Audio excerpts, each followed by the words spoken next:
Millions of people have seen this painting online, yet almost no one can agree on what it truly means. Some believe it depicts a real tragedy. Others insist it's a hidden religious allegory.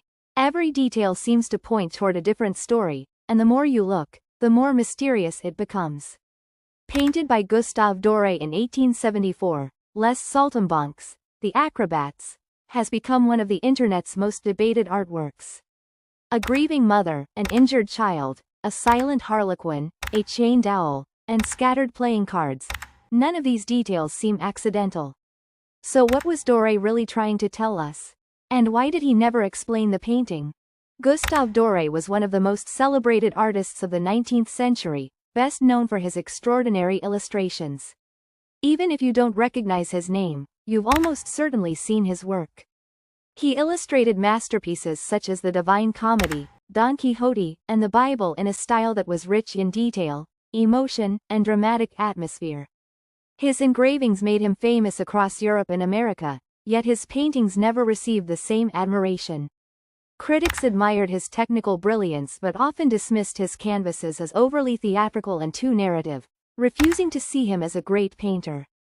Doré ignored the criticism and continued painting subjects that fascinated him, especially the overlooked people of everyday life: circus performers, street musicians, and wandering entertainers.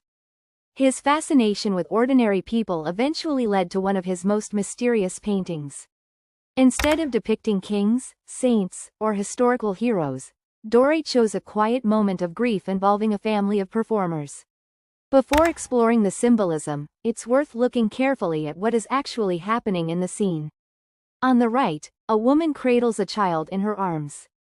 She gently presses her forehead against his, tears running down her face. She doesn't scream or collapse in despair. Her sorrow is quiet, restrained, and deeply personal, giving the entire scene an almost sacred atmosphere.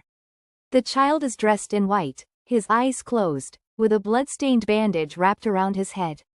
His body hangs completely limp, suggesting that life has already left him. Beside them sits a harlequin dressed in his stage costume, his face still covered with white makeup. That single detail changes the entire meaning of the painting. He looks as though he has just stepped off the stage without even taking the time to remove his costume.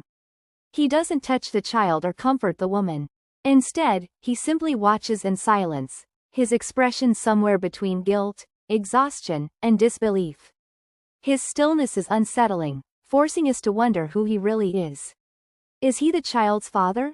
Another performer? Or does he represent something far more symbolic? One popular interpretation suggests that Doré based the painting on a real accident involving a circus family. According to this theory, a child fell during a tightrope performance and died from the injuries. Supporters of this idea point to what appears to be a tall pole in the background, possibly part of the tightrope equipment. If that's true, the harlequin could be the grieving father, crushed by the realization that the dangerous life he chose for his family ended in tragedy. Whether driven by ambition or simple necessity, he is left facing a loss that can never be undone. Others see something entirely different. To them, this is not a circus tragedy but a religious allegory. The woman resembles the Virgin Mary, not only because of her posture but also because of the tenderness with which she holds the child.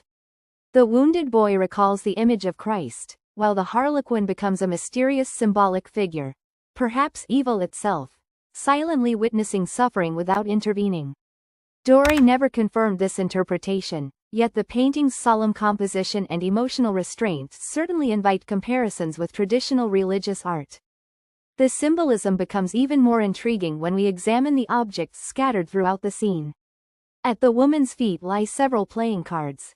They may simply belong to the performers, but they can also suggest chance, fate, or the unpredictable nature of life itself. Nearby sits a chained owl, an unusual detail that has fascinated viewers for generations. In some cultures, owls symbolize wisdom; in others, they represent death or misfortune. Here the owl remains silent, restrained by its chain, as though it has witnessed the tragedy but is powerless to change it. Even the two costumed dogs appear affected, one trying to approach the child while the other stands perfectly still. Behind the central figures, several people watch from the shadows. Their faces are barely visible, yet their presence adds another layer of emotion. They seem frozen, unable to help, as though they too have just witnessed the unimaginable. The performance has ended. The music has stopped. The audience no longer matters. All that remains is silence, grief, and a family forever changed by a single moment. One of the reasons this painting continues to fascinate people is that Doré refused to explain it. He left behind no written interpretation, allowing every viewer to search for meaning on their own. Even more intriguing is the existence of a second version of the painting. In that version, many symbolic elements disappear. The owl, the dogs, and the playing cards are gone, leaving only the woman, the child, and the harlequin. Stripped of its visual clues, the second version feels even more mysterious, almost dreamlike, making the harlequin appear less like a grieving man and more like an apparition. As I mentioned earlier, some historians believe Doré was inspired by a newspaper report describing the death of a young circus performer, although he never confirmed the story. Whether the painting records a real tragedy or presents a timeless religious allegory remains unknown. Perhaps that uncertainty is exactly why it continues to captivate millions of people more than 150 years after it was painted. Every generation discovers new meanings, new symbols, and new questions hidden within the canvas. So what do you think Doré wanted us to see? A grieving family, a sacred image, or something else entirely? Let me know your interpretation in the comments. If you enjoyed this analysis, don't forget to like, subscribe,